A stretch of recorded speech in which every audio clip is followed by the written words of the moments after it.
Farm house ಅಲ್ಲಿ ರೆಂಟಿಗಿರೋ ನೀವೇ ಅಲ್ವಾ? ಹೌದು. ಆ ಮನೇಲಿ ದೆವ್ಗಳಿದೆ ಬಾಬು. ಸರಿ, ರಾಂಗ್ ನಂಬರ್. ಆ ಎಸ್ಟೇಟ್ ಹತ್ರದಿಂದ ಕಾಲ್ ಬಂದಿದೆ ಅಂದ್ರೆ ಪ್ರಾಬ್ಲಮ್ ಸ್ಟಾರ್ಟ್ ಆದಂಗೆ.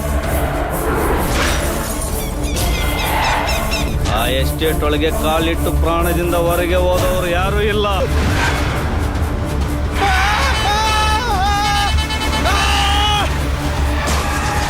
ಅದು ಒಂದು ಮನೆ ಅಲ್ಲ,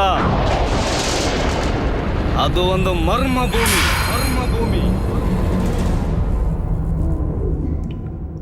ಈ ಎಸ್ಟೇಟ್ಗೆ ಸಂಬಂಧಪಟ್ಟ ಪ್ರತಿಯೊಬ್ಬರು ಯಾವುದೋ ಒಂದು ರೂಪದಲ್ಲಿ ಸಾಯ್ತಾ ಇದ್ದಾರೆ. ಮತ್ತೆ ನೆಕ್ಸ್ಟ್ ಯಾರು?